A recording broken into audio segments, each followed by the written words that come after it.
వచనాన్ని మనం చదువుకొని సంఖ్యాకాండము 6వ అధ్యాయము 22వ వచనాన్ని మనం చదువుకొని, యెహోవా మోషేకు ఇలాగు సెలవిచ్చెను, నీవు అహరోనుతోను అతని కుమారులతోనూ ఇలాగనుము. మరలా చదువుతున్నాను. యెహోవా మోషేకు ఇలాగు సెలవిచ్చెను, నీవు అహరోనుతోను అతని కుమారులతోనూ ఇలాగనుము. చిన్న ప్రార్థన చేసుకుందాం. పరిశుద్ధుడా, మహోన్నతుడా, కృప కలిగిన దేవా, నీకు వందనాలు, స్తోత్రాలయ్యా. మరొకసారి ప్రభాని సన్నిధికి వస్తూ ఉన్నాను. నన్ను నీ వాక్యముతో బలపరచండి, నన్ను నీ నోటి మాటతో స్థిరపరచండి, నా నోటికి బోరగా ఉండండి. నాలో ఉన్న మానవ స్వరముతో కాకుండా పరలోకము నుండి దిగి వచ్చిన నీ పరిశుద్ధ స్వరముతో, ఆత్మతో అయినా నా నోటి వెంట మీరు ఈ మాటలను మీరు పలికించండి. వినగల చెవులు, గ్రహించగల మనస్సు నైనా నీ సంఘమునకు, అలాగే యూట్యూబ్ ప్రేక్షకులకు మీరు దయచేయండి. నైనా నా సంభాషణ నాది మధురముగా, ఉప్పు వేసిన విధముగా ఉండడానికి సహాయం దయచేయండి. మహిమ ఘనత మీరే పొందండి. యేసు పరిశుద్ధ నామమున అడిగి వేడుకొంచున్నాము తండ్రి, ఆమేన్. ప్రియులారా, మరి పరమ తండ్రి అయినటువంటి దేవుడు ఇశ్రాయేలీయులకు నాయకుడైనటువంటి మోషేతో ఒక మాటను సెలవిస్తూ ఉన్నాడు. ఏమిటి ఆ మాట అంటే, నీవు వెళ్ళి అహరోనుతోను అతని కుమారులతోనూ ఇలాగనుము. ఎలాగా అంటే, ఎందుకు అహరోనుతోనే ఈ మాట అనమన్నాడు అని అంటే, అహరోను లేవి వంశస్థుడు. అహరోను మరి యాజక వృత్తికి దేవుడు ఎన్నుకున్నటువంటి వ్యక్తి. అహరోనును దేవుడు యాజక వృత్తికి అనగా దేవుని పని కోసమే నిర్ణయించబడినటువంటి వ్యక్తి.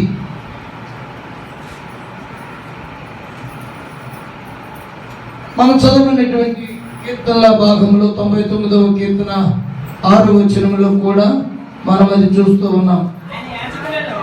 ఆయన యాజకులలో మోషే అహరోనులుండిరి. ఆయన యాజకులలో మోషే అహరోనులుండిరి. చాలు. యాజకుడు అనగా కాపరి. యాజకుడు అనగా కాపరి లేక పూజారి, ఆలయ పని నిర్వర్తించే మనుష్యుడు అని అర్థం. అంతేకాదు, యాజకులు మందిరానికి వచ్చే భక్తులను వారు దీవించాలి. ఆ దీవించే అధికారం అది కేవలం యాజకునికి మాత్రమే దేవుడిచ్చాడు.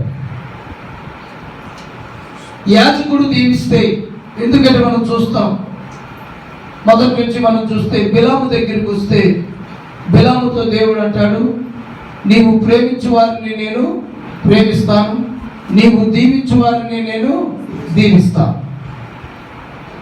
యాజకుడు ప్రేమించే మనుషులను దేవుడు ప్రేమిస్తాడు. కాపరి ప్రేమించే మనుషులను దేవుడు ప్రేమిస్తాడు. అలాగే కాపరి దీవించే మనుషులను దేవుడు దీవిస్తాడు.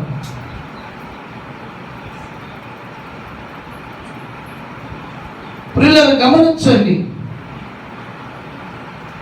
కనుక నేటి సమాజం, నేటి సంఘం, నేటి భక్తులు యాజకునితో ఎక్కువ సత్సంబంధాన్ని కలిగి ఉండాలనేటువంటి విషయాన్ని ఈ యొక్క వాక్యము ద్వారా తెలియజేస్తూ ఉన్నాను. అంతేకాదు, ఇది నేను చెప్పిన మాట కాదు, దేవుడే చెబుతూ ఉన్నాడు. 23వ వచనం కాడికి వస్తే ఏమని అన్నాడు? ఇలాగనుము అన్నాడు.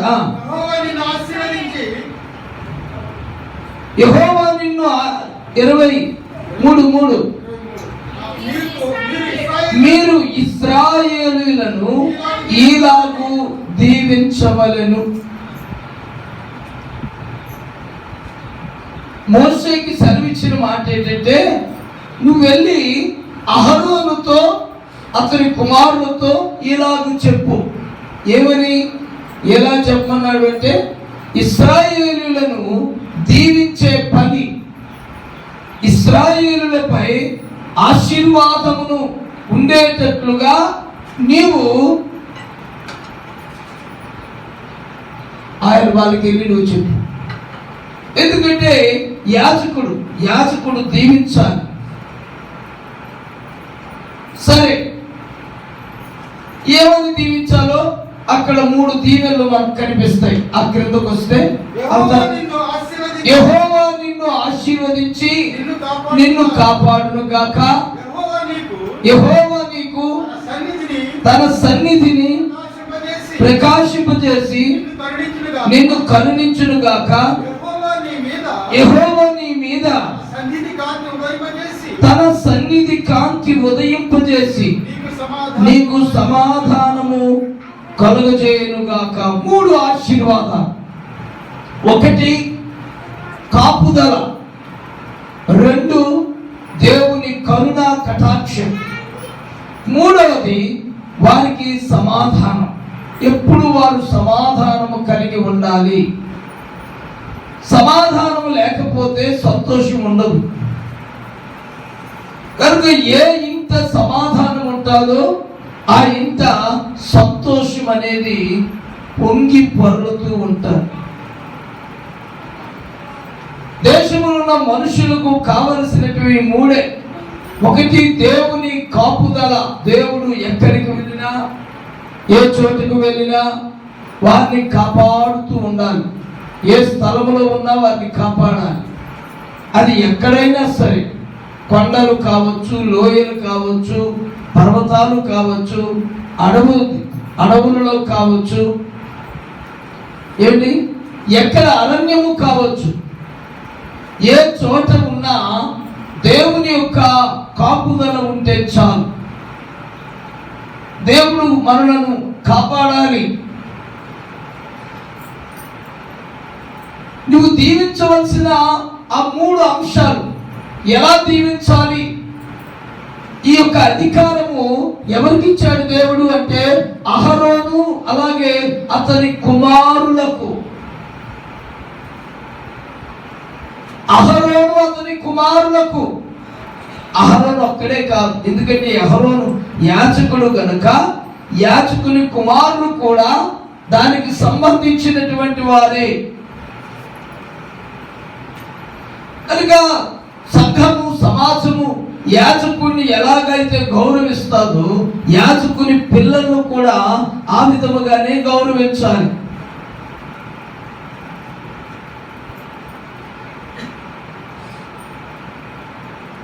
అహరోను అతని కుమారులతో ఇలాగను, ఎలాగూ ఇశ్రాయేలులను నీవు దీవించాలి.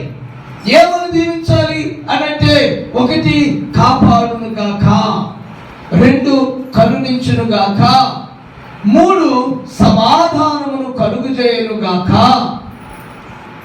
ఎలా అనంటే, క్రిందకు వస్తే ఆయన నామమును ఉచ్చరించుట వలన. దేవునికి స్తోత్రం. ఆయన నామమును ఉచ్చరించుట వలన, దేవుని యొక్క నామాన్ని మనము ఉచ్చరించాలి, స్మరించాలి.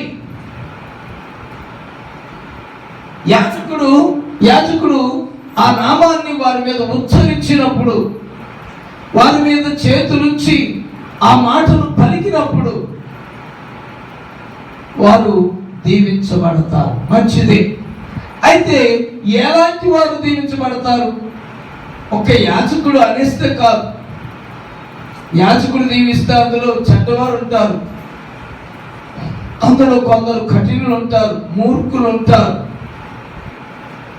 ప్రియులారా గమనించండి, యాజకుడు దీవించవలసింది కూడా ఆ క్రిందకు వస్తే మనం ఈ యొక్క అధ్యాయం 99వ కీర్తన మనం చూస్తే మరి 9వ వచనంలో మన దేవుడైన యెహోవా పరిశుద్ధుడు, మన దేవుడైన యెహోవాను ఘనపరచుడి, ఆయన పరిశుద్ధ పర్వతం ఎదుట సాగిలపడుడి.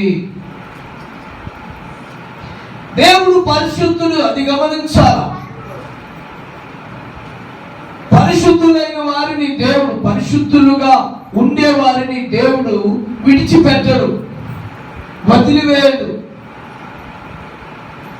వారు పేదవారైనా, వారు జ్ఞానము గల వారైనా, వారు చదువు లేని వారైనా, వారు ఇంకెవరైనా సరే దేవుడు వారిని విడిచిపెట్టడు, వదిలివేయడు. ఎందుకంటే పరిశుద్ధులు, మన దేవుడు పరిశుద్ధుడు. పరిశుద్ధుడైనటువంటి దేవుణ్ణి మనం ఏం చేయాలంటే ఘనపరుస్తూ ఉండాలి. ప్రతి స్థలంలో ఆయనను ఘనపరచాలి, ప్రతి వారి ఎదుట ఆయనను ఘనపరచాలి.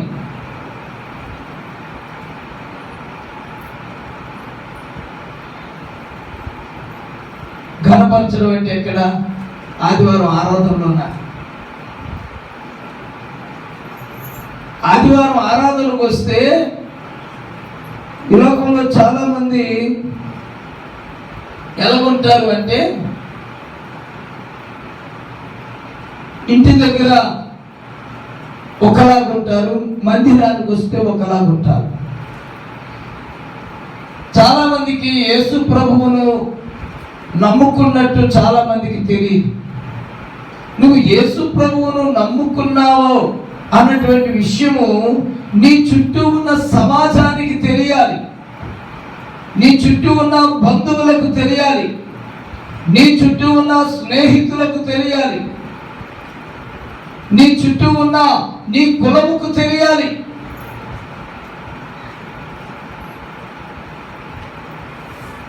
ఎలా తెలుస్తుంది అంటే, నీ దగ్గర, నీ ప్రాంతంలో నీవు ఒక ప్రార్థన నీవు పెట్టినప్పుడే ఆ విషయం తెలుస్తుంది.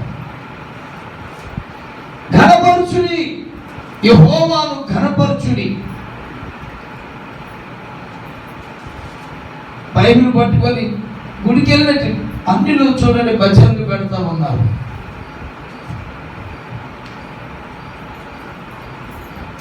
ఎంత గంభీరంగా, ఎంత ఖర్చు పెట్టి.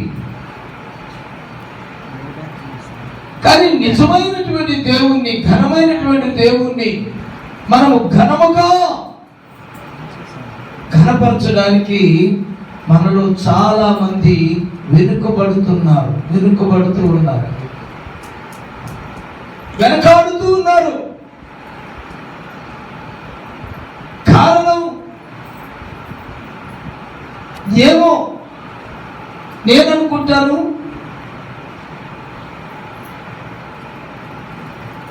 కొందరు తెలిసిపోతుందేమో, మా బంధువులకు, స్నేహితులకు, మా కులం వాళ్ళకి తెలిసిపోద్దని భయపడవచ్చు.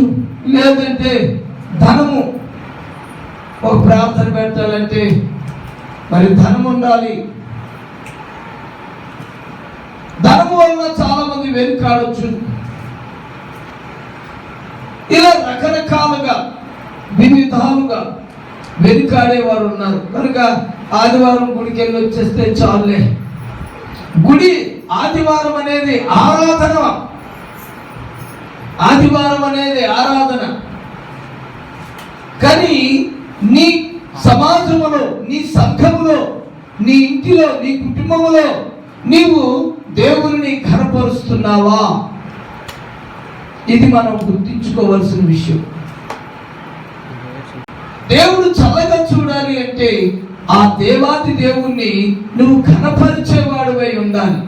ఒక ఘనునిగా, ఒక ఘనురాలిగా నీవు ఉంటే దేవుడు నిన్ను చల్లగానే చూస్తాడు. 2వ రాజుల గ్రంథం 4వ అధ్యాయం మనకు తెలిసిన విషయమే. చాలాసార్లు అక్కడ ఒక స్త్రీ కనిపిస్తుంది మనకి. అక్కడ ఒక స్త్రీ ఉంటుంది. ఆ స్త్రీ ఒక దైవజనుడిని ప్రేమించి ఆ దైవజనునికి కావలసినవన్నీ సమకూర్చి ఆ దైవజనునికి ఆ ఇంటిలో స్థానం ఇస్తారు. ఆ ఇంటిలో స్థానం ఇస్తుంది. ఆ ఇంటిలో స్థానం ఇచ్చి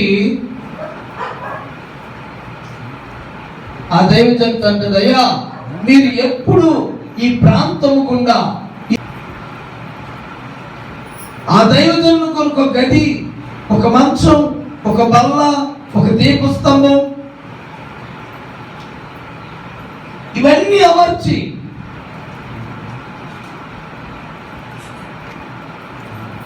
ఇవన్నీ చేయటం వలన ఒకరోజు శిష్యుడిని అడిగాడు దైవజనుడు, ఇవి ఇన్ని సఫర్యులు మనకు చేస్తుంది కదా, ఈమె ఆలోచన ఏమిటి, ఈమె ఉద్దేశం ఏమిటి, ఈమె మన వలన ఏమైనా ఆశిస్తుందా?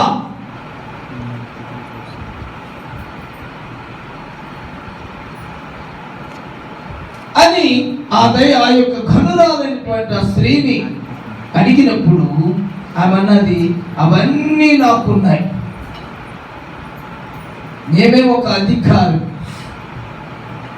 శిష్యుడు గెహజీ ఎలా తెలుసుకున్నాడు కానీ, అయ్యా ఆమెకు పిల్లలు లేరు. దేవునికి స్తోత్రం కలుగును. ఆహా సరే, కానీ ఆమె అడగలేదు, ఆశించలేదు. ఆమె ఆశించి నేను ఇవన్నీ చేస్తున్నాను, నాకు ఒక గర్భాన్ని ఇవ్వండి, నాకు ఒక ఫలము ఇవ్వండి అని ఆమె అడగలేదు. ఎలా తెలుసుకున్నాడో గెహజీ తెలుసుకొని తన యాజకునికి చెప్పింది. యాజకుడు దీవించాడు. దేవునికి స్తోత్రం. యాజకుడు వచ్చే నాటికి నువ్వు ఒక కుమారుని ఎలీషా మునుపటి ఏట ఋతువున నీ కౌగుట కుమారుడునని ఆమెతో నేను చాలు. మునుపటి ఏట, వచ్చే ఏట, ఇదే ఋతువు, ఇదే కాలం. బహుశా మరి ఆ సమయంలో ఎండాకాలంలో ఉన్నాడు, చలికాలంలో ఉన్నాడు, వర్షాకాలంలో ఉన్నాడు తెలియదు. కానీ ఏమిటి, ఇదే ఋతువున నీ కౌగిట ఒక బిడ్డ ఉంటాడు. దేవునికి స్తోత్రం. యాజకుని బాగా గమనించండి, యాజకుని దీవెన మంచిది. దేవుడు దీవించమన్నాడే, యాజకుని దేవుడు దీవించమన్నాడు కానీ శపించమని చెప్పలేదు. పాత నిబంధన గ్రంథంలో ఉంటుంది కానీ కొత్త నిబంధనకు వచ్చేసరికి ఆ అధికారం యాజకునికి ఇవ్వలేదు, కాపరికి ఇవ్వలేదు, దేవుని పనివాడికి ఇవ్వలేదు. ఒక దీవించమనే ఇచ్చాడు. కనుక దీవించేటప్పుడు యాజకుడు చూస్తాడు. ఎందుకంటే దేవుని దీవెన అందరి మీదకి రాదు. దీవించమన్నప్పుడు యాజకుని హృదయంలో సంతోషం ఉండాలి, యాజకుని హృదయంలో నీ మీద జాలి ఉండాలి, యాజకుని హృదయంలో నీ మీద ప్రేమ ఉండాలి, యాజకుని హృదయంలో నీ మీద కనికరం ఉండాలి. అప్పుడే యాజకుడు నిన్ను దీవించగలడు. ఏదో దీవించేటువంటి దీవెన రాదు. ఎందుకంటే సమర్పణ కలిగినటువంటి దీవెన యాజకుని నోట నుండి నీకు రావాలి. ఆ మాట అది దేని వల్ల, ఆయన నామమును ఉచ్చరించుట వలన. అదే మాట యోహాను సువార్తలో అంటాడు, యెహోవా నామమున నన్నేమి అడిగినను అది నేను చేతును. దేవుని నామమును యాజకుడు దీవించాలి. అటువంటి సహవాసము దేవుని పిల్లలమైనటువంటి మనము యాజకునితో కలిగి ఉండాలి. హెబ్రీ పత్రిక 13వ అధ్యాయం 17వ వచనములు మనం ఒకసారి చూద్దాం. హెబ్రీ పత్రిక 13వ అధ్యాయం 17వ వచనం, మీపై నాయకులుగా ఉన్నవారు లెక్క ఒప్పచెప్పవలసిన వారి వలె మీ ఆత్మలను కాయుచున్నారు. వారి ముఖములో వారు దుఃఖముతో ఆ పని చేసిన యెడల మీకు నిష్ప్రయోజనం. చాలు. తర్వాత నాయకుడు లేక కాపరి ఆత్మలను కాస్తా ఉన్నాడు. ఆత్మలను కాసే కాపరి ముఖములో చిరునవ్వు ఉండాలి. కాపరి ముఖములో చిరునవ్వు ఉండాలి, దుఃఖం ఉండకూడదు. కాపరి ముఖములో నవ్వు ఉండాలి. నవ్వుతూ దీవెన ఆశీర్వాదకరం. దుఃఖముతో దీవించే దీవెన అది నిష్ప్రయోజనం.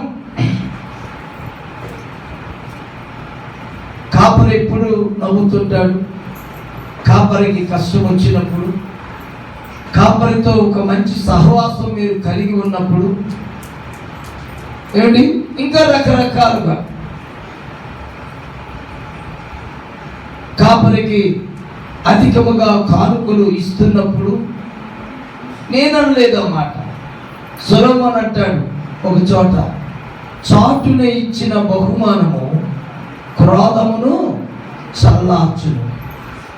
సొలొమోను సామెతల గ్రంథం మనం చదివితే ఏమండి, చాటున ఇచ్చే బహుమానం ఎవరికి?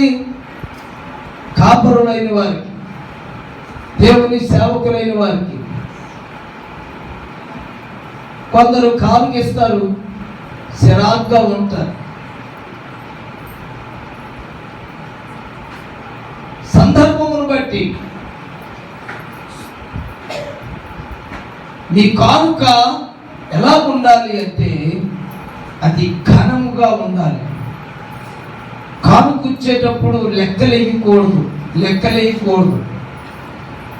మనం చాలా ఖర్చు పెడతాం, 10,000 20,000 ఖర్చు పెడతాం. కానీ సేవకుడి దగ్గరకు వచ్చేసరికి మనము చేతులు ముడుచుకుపోతాయి.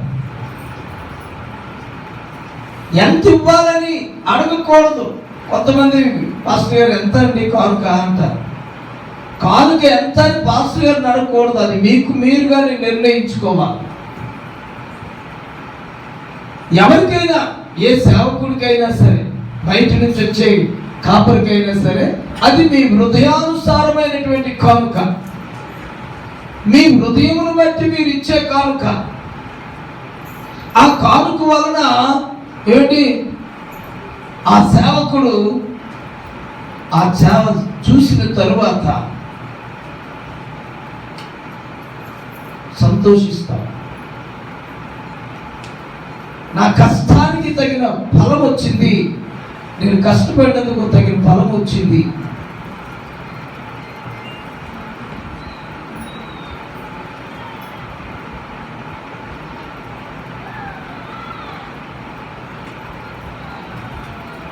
కొన్ని సందర్భాలు, కొన్ని సమయాల్లో మనం వచ్చే ఆ మనిషి ఎలా వచ్చాడు? బస్సు మీద వచ్చాడా, మోటార్ సైకిల్తో వచ్చాడా, కారుతో వచ్చాడా?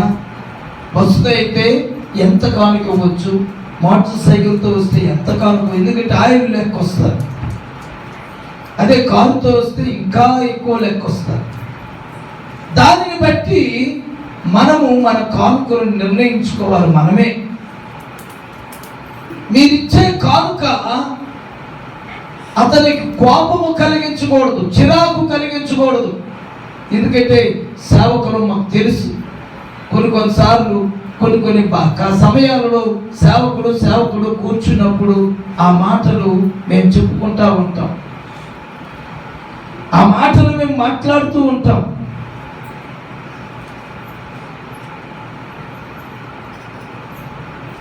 పిల్లలు గమనించండి, సేవకుడు పోషించబడాలి. సేవకునికి పోషణ ఎవరు అంటే గొర్రెలే. ఆ మందలో ఉన్న గొర్రెలే సేవకుడిని పోషించాలి. ఆ గొర్రె పాలే సేవకుని పోషణకు కారణమవుతారు. ఆ మంద వలన ఆ గొర్రెల వలన సేవకుడు కష్టము లేకుండా శ్రమ లేకుండా ఉన్నట్లయితే సేవకుల నోట నుండి దీవెన వచనం అనేది వస్తూ ఉంటారు. జీవిస్తాడు, కానీ ఎలా జీవిస్తున్నాడో మీకు తెలియదు. ఏ రీతిగా జీవిస్తున్నాడో తెలియదు, ఏ విధముగా జీవిస్తున్నాడో తెలియదు. సంతోషముతోనా లేక చిరాకుతోనా? ప్రజలు గమనించండి, దీవెన మనిషికి చాలా అవసరం.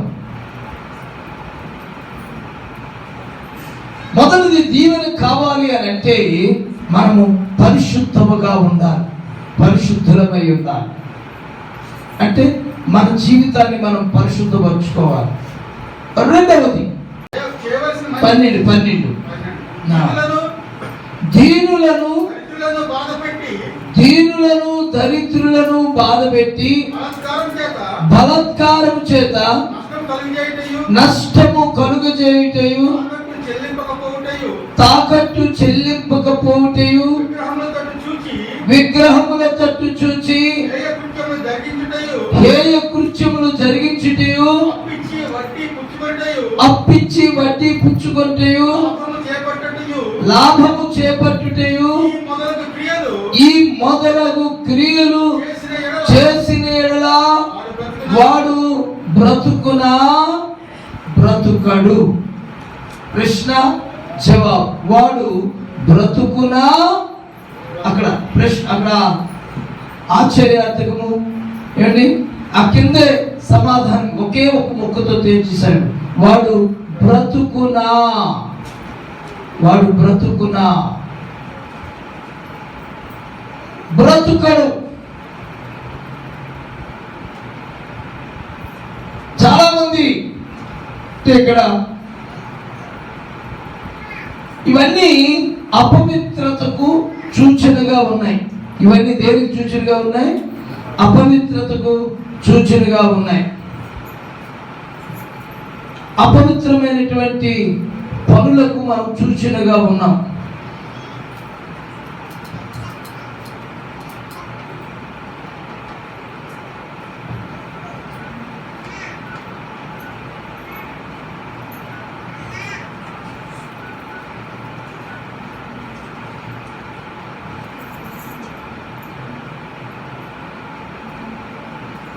మనస్సు త్రిప్పుకొనుడి అనేటువంటి మాట అక్కడ ఉంటుంది చూడండి. 18వ అధ్యాయంలోనే మనస్సు త్రిప్పుకొనుడి. బహుశా 23 చూడండి,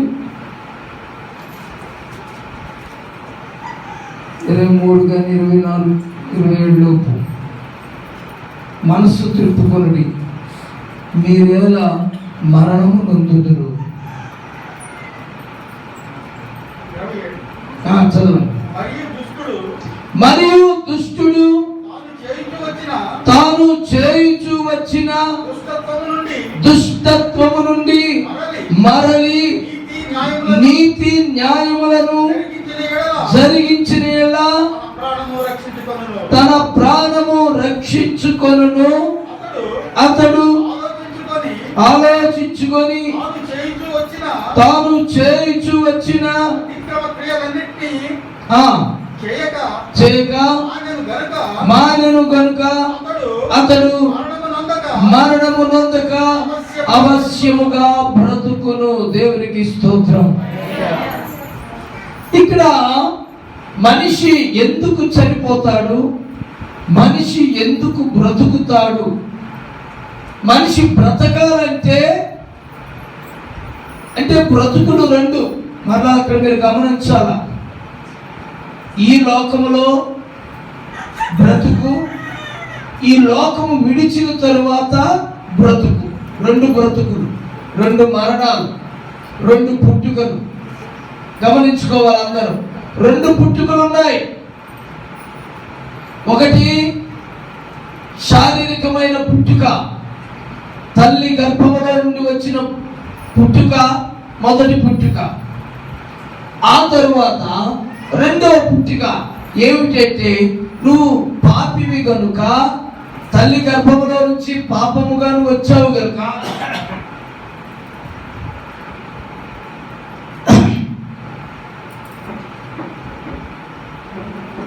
నీవు పాపినని ఒప్పుకొని యేసుక్రీస్తు ద్వారా రక్షణ పొందితే, ఏ రక్షణది? నీటి మూలముగా కానీ ఆత్మ మూలముగా కానీ ఏం పొందాలా? బాప్తిస్మం పొందితే అది రెండవ పుట్టుక. తల్లి గర్భములో నుండి వచ్చిన పుట్టుక, పాప పశ్చాత్తాపము వల్ల కలిగిన పుట్టుక. ఇవి రెండవ పుట్టుక లేకుండా ఎవడు మోక్షానికి వెళ్ళడు. మొదటి పుట్టుకతో ఎవడు మోక్షానికి వెళ్ళడు. అంటే యేసు ప్రభు నమ్ముకొనకుండా ఎవడు మోక్షానికి వెళ్ళడు. స్వర్గాన్ని నువ్వెంత మంచోడు బాబు. ఎందుకంటే రక్షణ అనే టికెట్ నీకు ఉండాలి. రక్షణ అనే టికెట్ నువ్వు పొందాలి. నువ్వు రక్షించబడాలి. ఆ రక్షణే రెండవ పుట్టుక. అక్కడ వదిలే.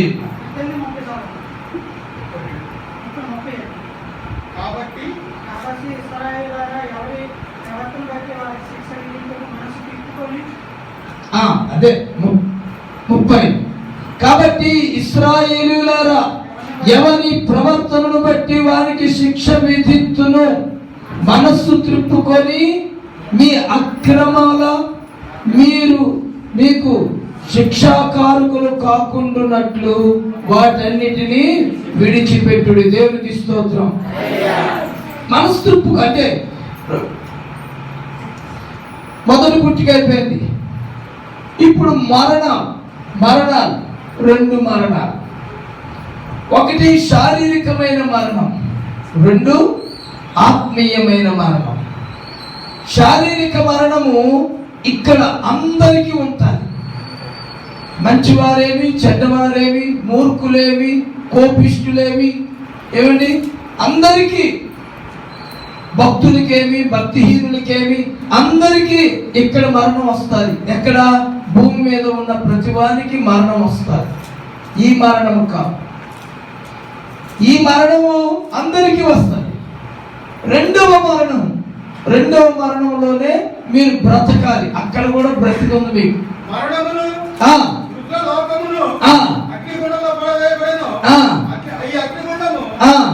రెండవ మరణం. ఆ రెండవ మరణాన్ని తప్పించడానికే యేసుక్రీస్తు. ఆ రెండవ మరణాన్ని తప్పుకోవాలంటే నువ్వు మారు మనసు పొందాలి. నీ పాపాలు ఒప్పుకోవాలి. నీ పాపపు జీవితం నుండి బయటకు రావాలి. నువ్వు పరిశుద్ధుడిగా మారాలి. అప్పుడు నువ్వు బ్రతుకుతావు. అంటే రేపు చనిపోయిన తరువాత కూడా నేను బ్రతకాలి అనుకుంటే నువ్వు ఇక్కడి నుంచే ప్రాక్టీస్ అవ్వాలి. ఇక్కడి నుంచే పాపానికి దూరంగా ఉండాలి. మనం ఎన్ని చెప్పినా వినం, విశ్వసించం, విసర్జించం.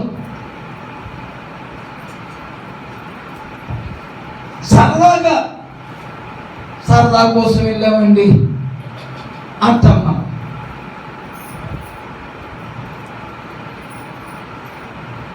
మనము దేవుని పిల్లలు, అది గమనించాలి. మీరు ఎక్కడున్నా మీరు పిల్లల్ని అన్యుడికి ఇచ్చారు, మీరు అన్యులైపోకూడదు.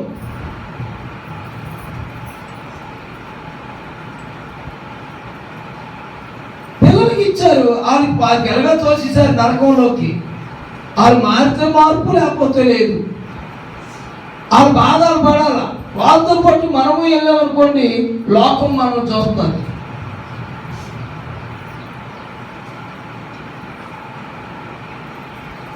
సరదాకు కూడా ఒక జాతరకి వెళ్ళకూడదు, మనం తిరణాలకి వెళ్ళకూడదు.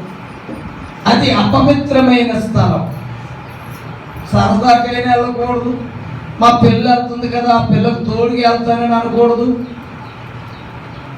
అపవిత్రమైన స్థలంలోకి వెళ్ళావంటే నువ్వు అపవిత్రురాలివి, అపవిత్రుడు.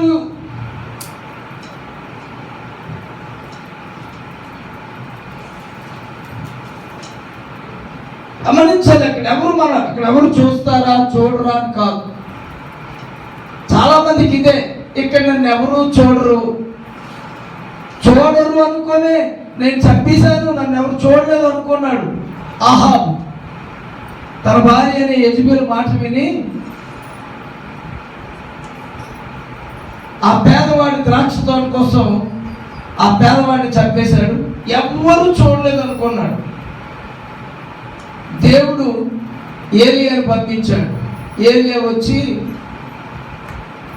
ఆ మాట చెప్పాడు.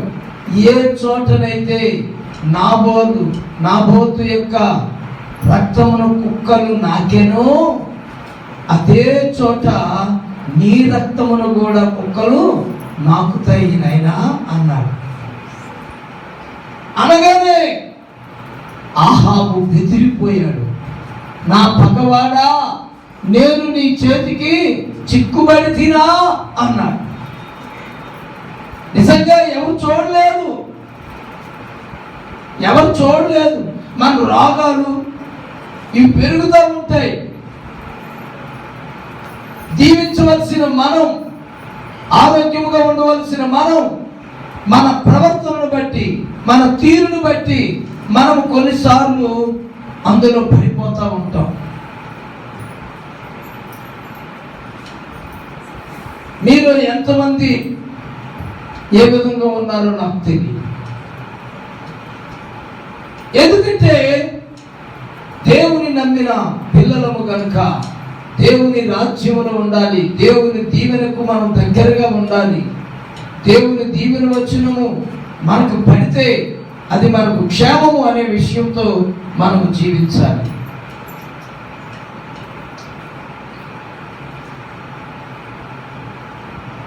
మీరెందుకు అంటే ఇక్కడ మీరు బ్రతుకుదురు అని అన్నాడు. లోకములో అనేకమైనటువంటి విషయాలలో మనము మన బ్రతుకును మనమే నాశనం. బ్రతుకంటే ఇక్కడ బ్రతుకు కాదు, ఇది శాశ్వతమైనది కాదు. నేను చాలాసార్లు చెప్తున్నాను, ఈ లోకం శాశ్వతం కాదు, ఈ భూమి శాశ్వతం కాదు, మనము కట్టుకున్న గృహాలు మనకు శాశ్వతము కాదు. కేవలం అవి మనము ఉన్నంత వరకు మనకు ఆశ్రయమే, అంతే. మనము వేరే చోట ఉండాలి. దానికి 2 స్థలాలు నిర్ణయించాడు, 2 భాగాలు. ఒకటి పాతాళం, ఒకటి పరలోకం. ఒకటి పాతాళం, ఒకటి పరలోకం. పాతాళం భూమి క్రిందనుంది, పరలోకం మీదనుంది. మనం ఇప్పుడు మనకేమీ కనిపించవు. కానీ రేపు చనిపోతే పాతాళం నుండి కూడా మనం పరలోకం చూడొచ్చు. లోకసువార్త 16వ అధ్యాయంలో ధనవంతుడు అదే చూశాడు. మనకి ఇప్పుడు పరలోకం కనబడదు. ప్రియమైన దేవుని సంఘమా, బ్రతకాలి. ఈరోజు మనకి రక్షణ ఇది ఎందుకు అని అంటే, యేసు ప్రభువు మనకి ఎందుకంటే రేపు చనిపోయినా మనము బ్రతకాలి. చనిపోయి మళ్ళీ చనిపోవడానికి కాదు, ఈ చావు వేరు. కానీ అదుందే, ఇక్కడ చద్దామంటే చనిపోతాం, కానీ అక్కడ చచ్చిపోతామన్నా చావు రాదు. అది నిత్యము అంటే నరకం. అందుకే భక్తులు అంటాడు, నరకం అంటే సమసి కథయ్యో, అది భగభగా మండే నరకం అంటే సమసి కథయ్యో, అది భగభగా మండే పడిన వారు చావరు మరి, పడిన వారు చావరు మరి. అందులో పడినాడు చావడాక. చచ్చిపోతాం అనుకున్నారా? చావు. అరుస్తా ఉంటాం, దాహము అరుస్తా ఉంటాము, దాహం దాహం అంటాము. ఎంత తాగినా దాహము తీరదు. పరిశుద్ధుల యొక్క నీళ్లు చుక్కలు మన నోట్లో పడితేనే దాహం తీరుతుంది. అది అవసరమైన పని. ఆ ధనవంతుడు అదే అడుగుతున్నాడు, అయ్యా నా తప్పికను చల్లార్చు. ఆ లాజరు చిటికెన వేలు కొన నా నోటికి ఉంచంటే ఆ అధికారి అన్నాడు, అది జరగని పని. భూమి మీద ఉన్నప్పుడు నీవు నీ ఇష్టానుసారంగా తిరిగావు, బ్రతికావు, ఎవరు చెప్పినా వినలేదు. ఈ లాజరు తాను నమ్మిన దేవుని కొరకు కష్టం అనుభవించాడు, బాధను అనుభవించాడు.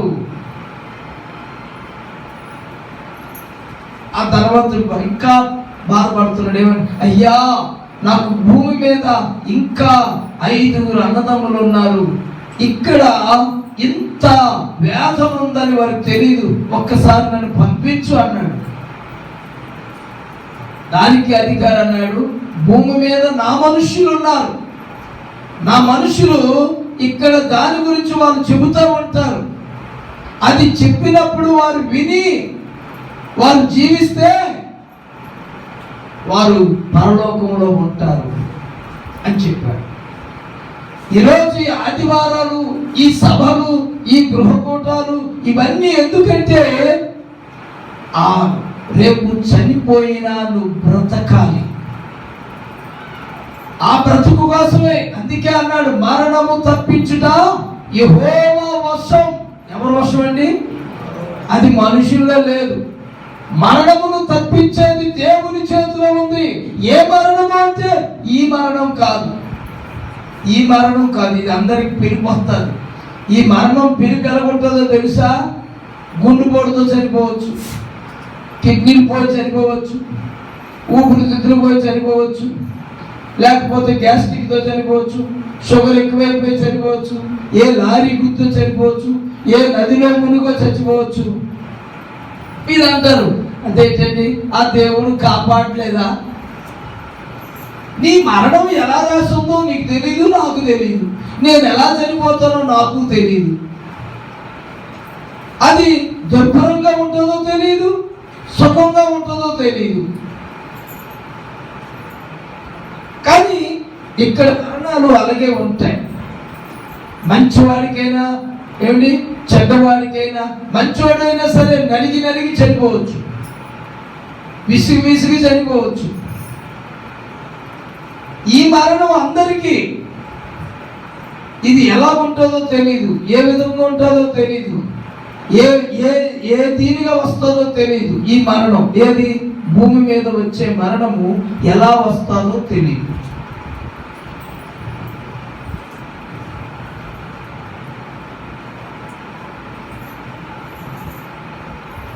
మొన్న మేము వెళ్ళాం ఎస్ఎస్ఆర్పురం. దేవుడు నమ్ముకున్నాడు, కానీ నమ్ముకున్న అంటే కొందరు చాలామంది తల్లులు ఉన్నారు. మీ కొడుకులకు చెప్పుకోండి, వారు మనసు మార్చుకోవాలి, మార్పు చెందాలి. ఒకరు వింటే భార్యలు ఉంటే భర్తలకు చెప్పుకోండి.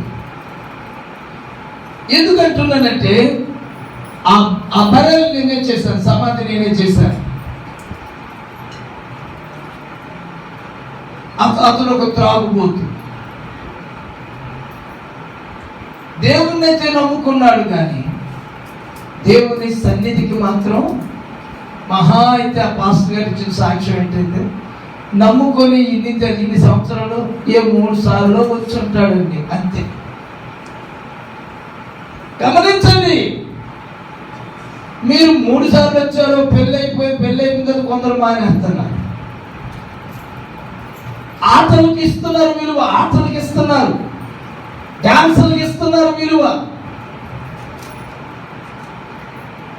డాన్సులకి ఇస్తున్నారు, ఆటలకి ఇస్తున్నారు, ఫ్రెండ్స్తో షికారులకు ఇస్తున్నారు. కానీ దేవునికి ఇవ్వటం లేదు, దేవునికి సమయం ఇవ్వటం లేదు. తాగుతూ ఉన్నాడు, ఎప్పుడు వచ్చిన బాధే కదా, తాగితో అంటే తాగి పడుకుంటాడు. ఒకసారి వాగుతాడు, పడుకుని పోతాడు, పడుకుని లేచిపోతాడు. 3 రోజులు తాగుతూనే ఉన్నాడట. అందులో లేకపోతే వికలాంగులు 3000 వచ్చింది పెన్షన్, దానికి ముందు తాగాడు. ఇంకా ఆ రోజు పెన్షన్ వచ్చిన రోజు ఇంకెంత తాగాడు తెలియదు. తాగి అలా ఉండిపోయాడు. మళ్ళీ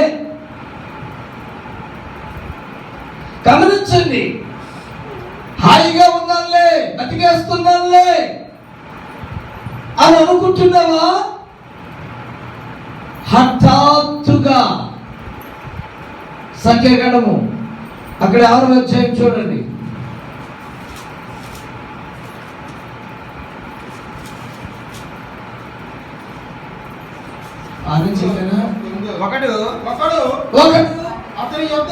అతని యొద్ద హఠాత్తుగా చనిపోవుట వలన ప్రత్యేకముగా ఉండువాని తల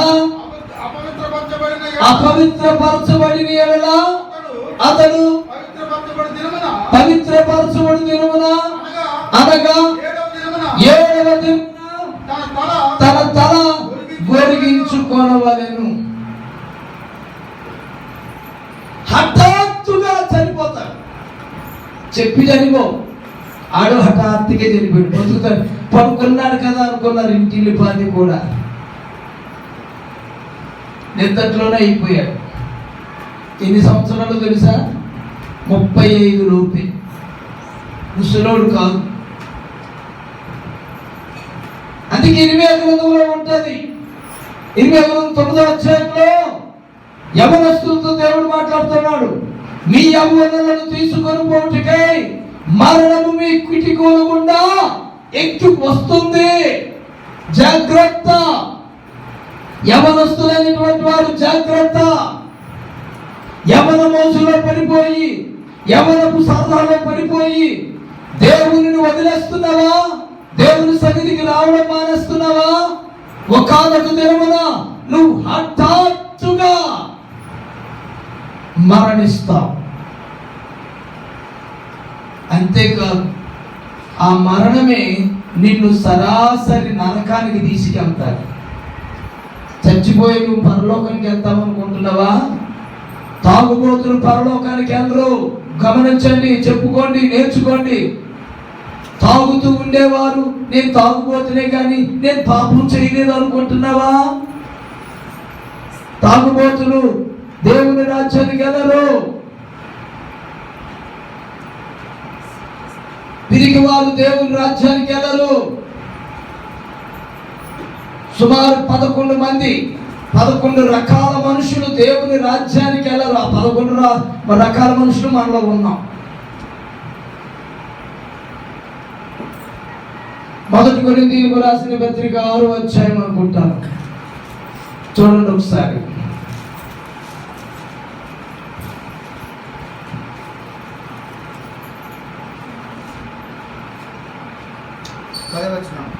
చదవండి. దొంగలైనను దానికి ముందు అన్యాయస్తులు దేవుని రాజ్యములకు వారసులు కానేరరు అని మీకు తెలియదా? జారులైనను విగ్రహారాధకులైనను వ్యభిచారులైనను ఆడంగితనము గలవారైనను పురుష సంయోగులైనను దొంగలైనను చూడండి, దొంగలైనను లోపులైనను త్రాగుబోతులైనను దోషకులైనను దోచుకుని వారైనను దేవుని రాజ్యములకు వారసులు కానేరరు. 11 మంది రకాల మనుషులు ఇక్కడ ఉన్నారు. 11 అన్యాయస్తులు, అన్యాయం చేసేవారు, అన్యాయంగా మాట్లాడేవారు, అన్యాయముగా తీర్పు చెప్పేవారు. జారులు, వ్యభిచారులు, ఆడంగితనము గలవారు,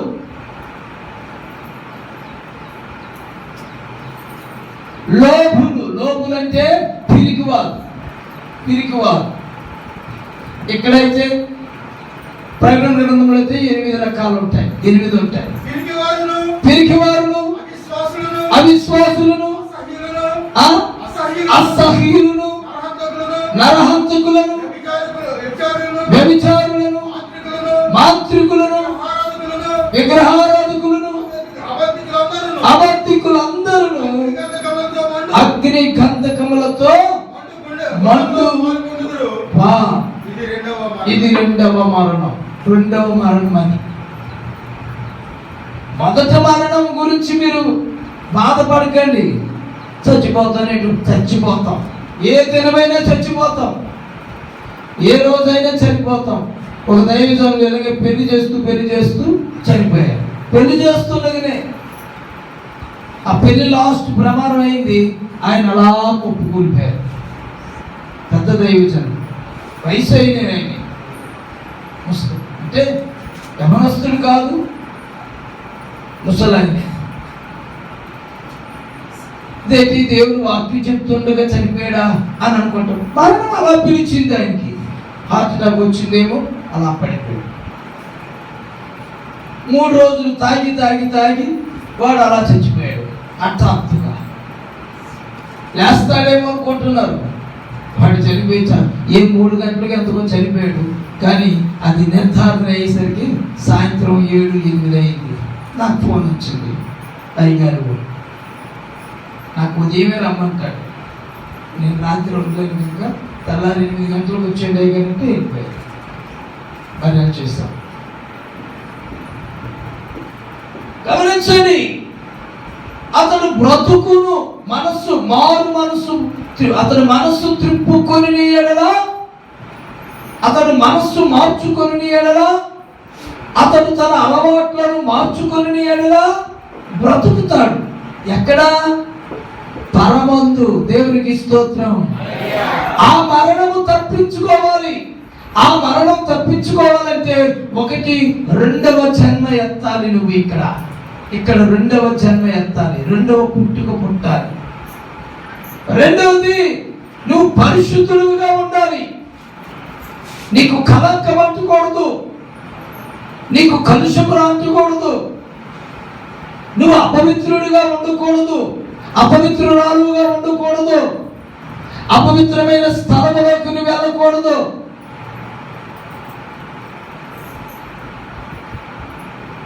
ప్రియ దేవుని సంఘం,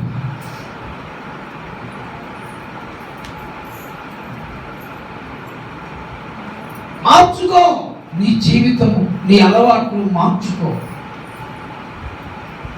నీ అలవాట్ల వల్ల ఇక్కడ చచ్చిపోతావు, రేపు నువ్వు మరలా అక్కడ చచ్చిపోతావు. ఈ చావు కంటే మహా దుర్భరమైనది ఆ చావు. అది కనిపించదు, అదేదో మనకి ఇదిలాగా ఉంటుంది.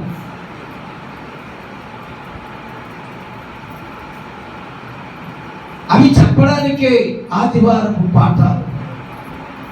ఆదివారం అనేది నువ్వు నేర్చుకోవడానికి వస్తున్నదే. ఇదొక స్కూలు, ఇదొక బడి. ఆ బడి మీకు అన్నం పెట్టడానికి, ఈ బడి మీకు దేవుని రాజ్యమును ఇవ్వడానికి.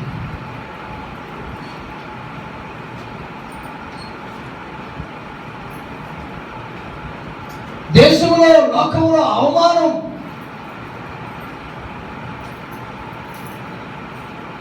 యవనస్తులైనటువంటి వారు ప్రియులారా గమనించారు.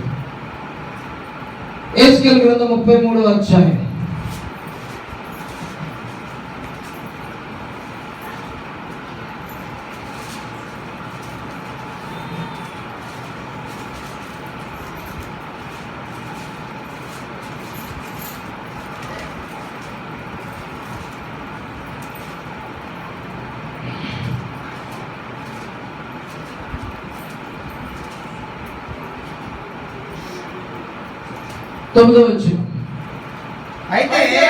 అయితే ఆ దుర్మార్గుడు తన దుర్మార్గతను విడువవలెనని నీవు అతనిని హెచ్చరిక చేయగా, అతడు తన దుర్మార్గతను విడువని ఎడల అతడు తన దోషములను బట్టి మరణము నొందును గాని నీవు నీ ప్రాణము దక్కించుకుందువు.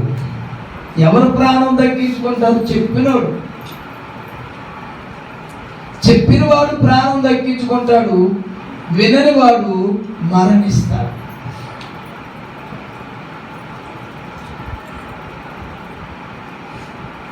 చెప్పడం ధర్మం, కొన్నిసార్లు మనకెందుకులే అనేస్తాం మనం.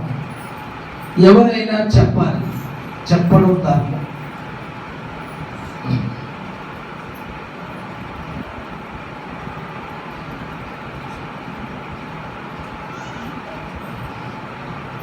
దేవుని దీవెనకు దీవించబడాలి అంటే, దీవెన నీ మీదకు రావాలంటే నువ్వు మనస్సు మార్చుకోవాలి. మత్తయి సువార్త 10వ అధ్యాయం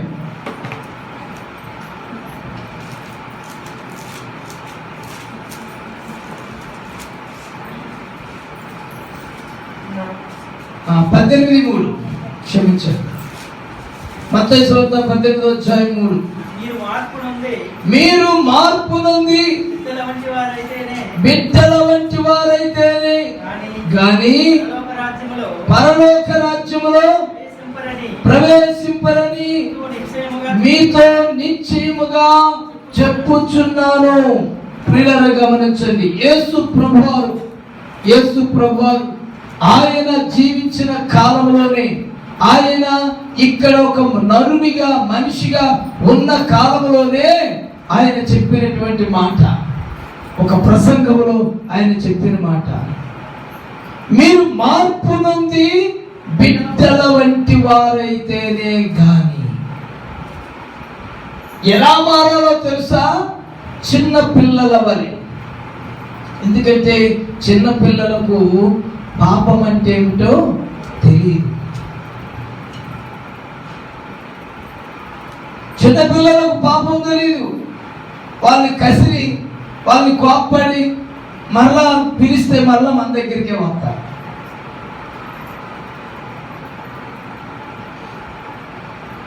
ఇప్పుడే కోప్పడ్డాడు కదా అని మానే ఒక జస్ట్ 10 నిమిషాలు అయిపోతే మళ్ళీ నువ్వు పిలు, నీ దగ్గరికే వస్తారు పిల్లలు.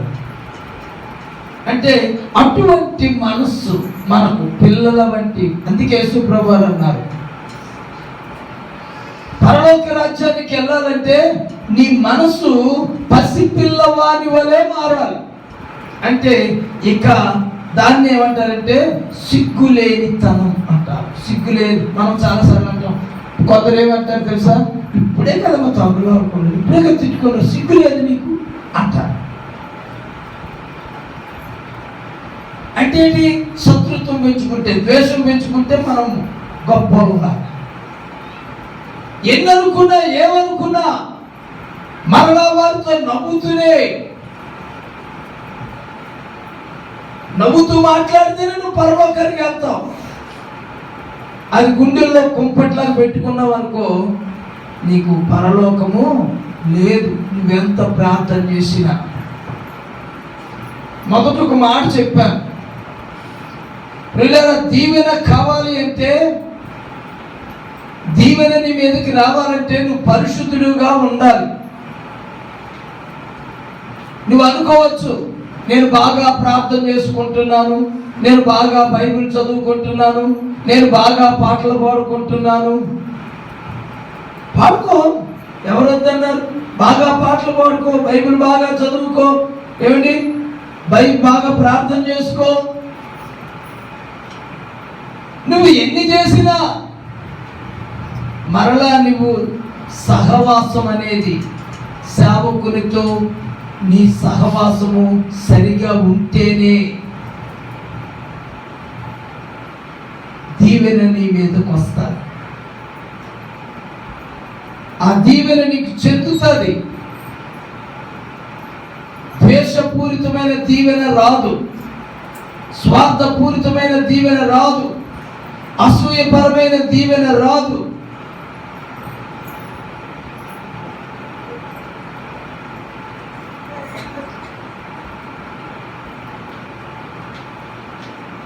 దేవుడమ్మ దేవుడు యేసు దేవుడు, దీవెనలిస్తాడమ్మా యేసు దేవుడు, మంచి దీవెనలిస్తాడమ్మా యేసు దేవుడు. దేవుడమ్మ దేవుడు యేసు దేవుడు, దీవెనలిస్తాడమ్మా యేసు దేవుడు, మంచి దీవెనలిస్తాడమ్మా యేసు దేవుడు. దీవెనిస్తాడు. యేసయ్య దీవెనలు ఇవ్వడానికే ఉన్నాడు.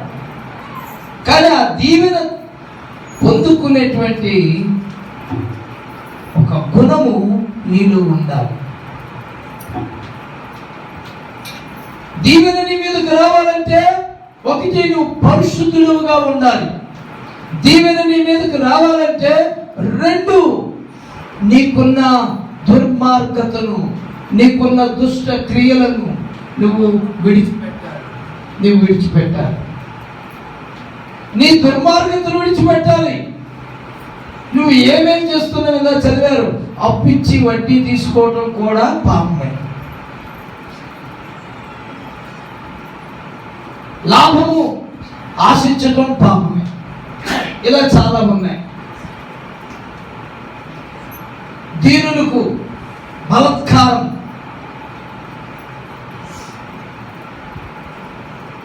చాలా ఉన్నాయి. వాడు బ్రతుకునా అంటే బ్రతుకడు అని క్లియర్గా చెప్పేశారు దేవుని వాక్యం. ప్రియ దేవుని సంగమా, దేవుడు దీవించమన్నాడు. యాజకునితోనే ఆ దీవెన వస్తుంది. యాజకుడు దీవిస్తాడు. సంఖ్యాకాండం 6వ అధ్యాయం 26వ వచనం.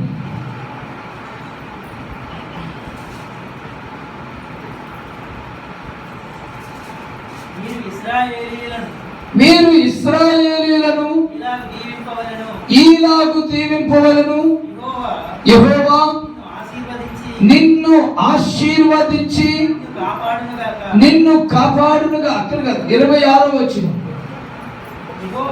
యెహోవా నీ మీద తన సన్నిధి కాంతి ఉదయింపజేసి నీకు సమాధానము కలుగజేయునుగాక.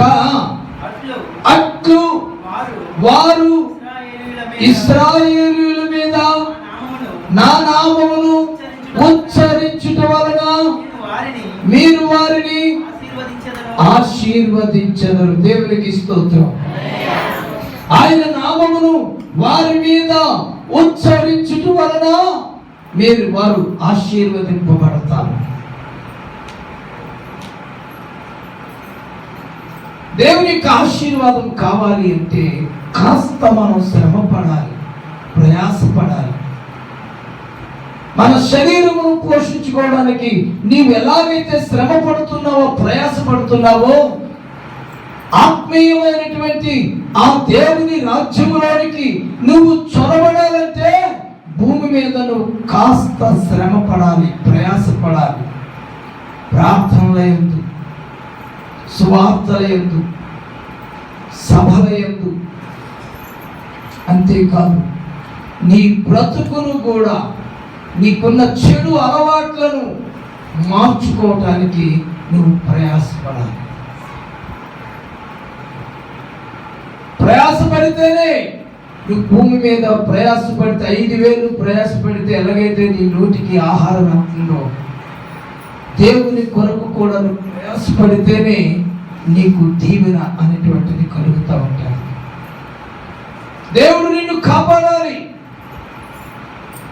ఆయన కాపుదల నీకు ఉండాలి. నిజమే. ఎన్నాళ్ళు, ఎన్నిసార్లు గద్దించినా, ఎన్నిసార్లు హెచ్చరించినా, ఎన్నిసార్లు కోప్పడినా నువ్వు మనసు మార్చుకోకపోతే, నీ జీవితం మార్చుకోకపోతే ఒకానొక దినమున నువ్వు చనిపోతావు. గమనించావు. చెప్పినప్పుడు మార్చుకోవాలి, దిద్దుకోవాలి.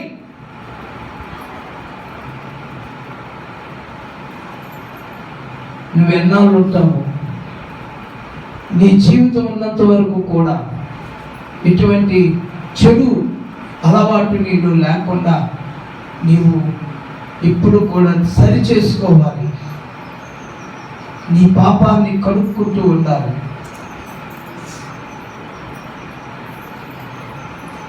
భూమి మీద కోసమే కాదు నువ్వు బ్రతుకుతున్నది, తరువాత ఉన్నటువంటి ఆ దేశము, ఆ రాజ్యము నువ్వు సంపాదించుకోవాలంటే భూమి మీద నుండి నువ్వు ప్రాక్టీస్. ఇక్కడి నుంచి నువ్వు ప్రాక్టీస్ అవ్వాలి. చెడిపోమని ఎవరు చెప్పక్కర్లే, కానీ బాగుపడడానికి ఒకరు చెప్పాలి. నువ్వు బాగుపడాలంటే ఒకరు చెప్పాలి. అది చెప్పినప్పుడు అది కొద్దిగా కఠినముగా ఉంటుంది, కరుకుగా ఉంటుంది, నీకు నొప్పి కలుగుతుంది, బాధ కలుగుతుంది. అప్పుడేమవుతుందో తెలుసా? ద్వేషం పెంచుకుంటాం. ఆ ద్వేషం అనేది ఉండకూడదు. ఎందుకంటే నీవు నమ్మిన దేవుడు గొప్పవాడు. దేవుడిని ఘనపరుస్తూ ఉండు. ఆయన ఘనమైనటువంటి దేవుడు కనుక నువ్వు ఆయనకి ఘనపరచాలి.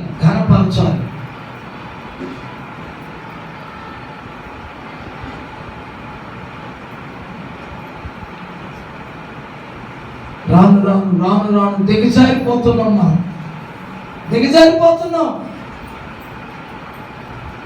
వేరు వాటికి మనం విస్తారంగా డబ్బులు ఖర్చు పెడుతున్నాం. పిల్లవాడి చదువులకు డబ్బులు ఖర్చు పెడుతున్నాం. పిల్లవాడి ఆరోగ్యం కొరకు డబ్బులు ఖర్చు పెడుతున్నాం. కానీ దేవుని దగ్గరకు వచ్చేసరికి మనం పిసినారులు అయిపోతున్నాం, పిరికివారు అయిపోతున్నాం. దేవుని కొవ్వడానికి, దేవుని కొరకు ఖర్చు పెట్టడానికి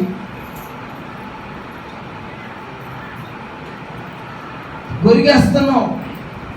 తల గొరిగేసినట్టు కాను కూడా గొరిగేస్తున్నాం.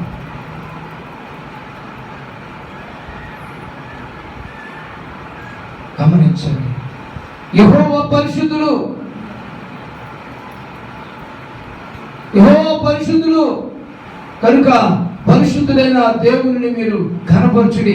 ఆయన ఎదుట మీరు సాగిలపడు.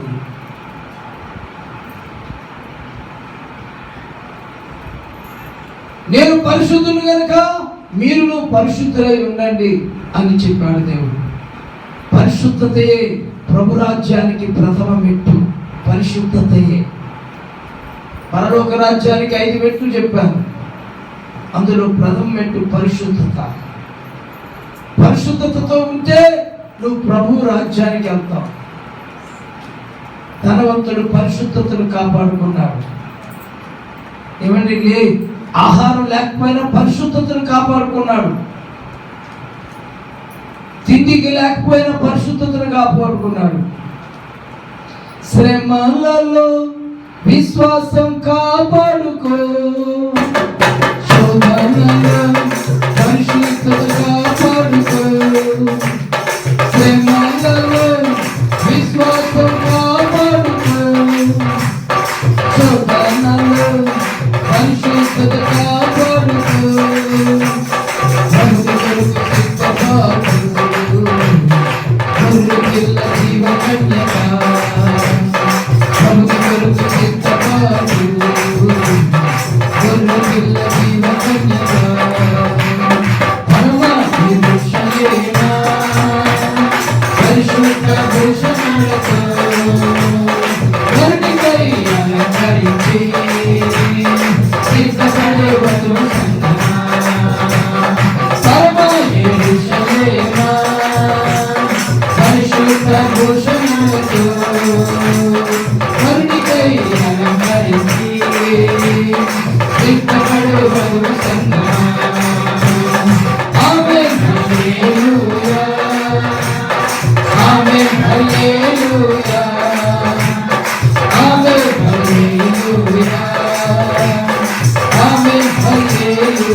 Thank you.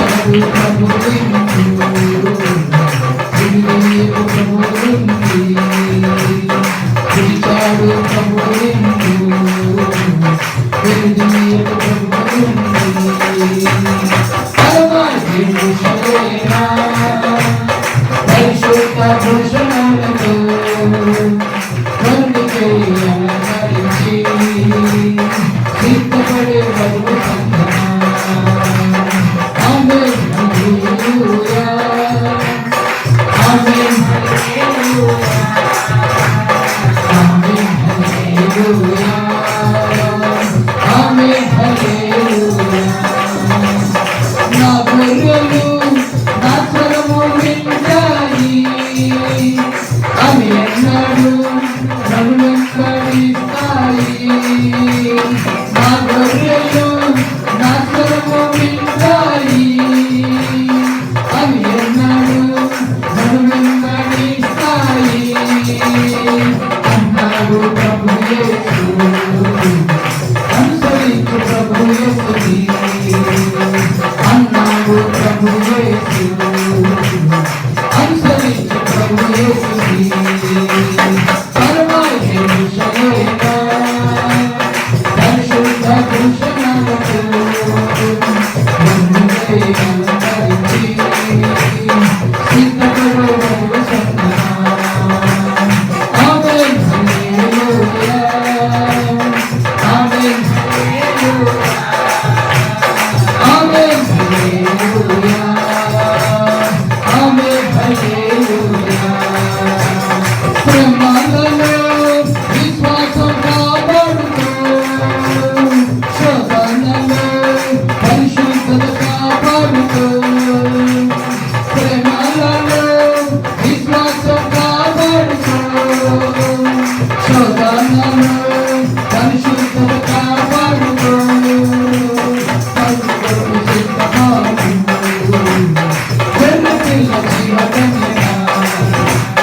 ప్రభుని కొరకు సిద్ధపాటు వెన్ను పిల్ల జీవకన్యక పరమాయ విషయమా పరిశుద్ధ భూషణములతో కరుణికై అలంకరించి సిద్ధపడే వరకు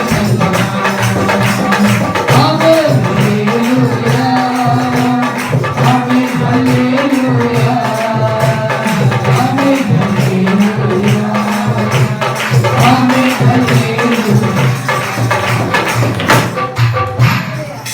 ప్రభువారా పరిశుద్ధత కాపాడుకుంటే పరలోకం వెళ్తాం పరిశుద్ధత కాపాడుకుంటే ప్రభు దీవెన పొందుకుంటాం పరిశుద్ధత కాపాడుకుంటే మన కుటుంబాల్లో సమాధానము సంతోషం ఉంటుంది పరిశుద్ధత వలన ఎన్నో ఉపయోగాలు కానీ మనం దానికి దూరంగా ఉంటాం పరిశుద్ధతను కాపాడుకుందాం ప్రభు దీవెనకు మనము వారసులముగా పిలువబడదాం దేవుడి మాటలు దీవించుగాక ఆమేన్ మోకరించండి ప్రార్థన చేసుకుందాం మోకరించండి హల్లెలూయా హల్లెలూయా హల్లెలూయా స్తోత్రం స్తోత్రం ప్రతి వారు మోకరించండి ప్రియులారా ఇదిగో దేవుడు ఇశ్రాయేలును దీవించమన్నాడు ఆ అధికారము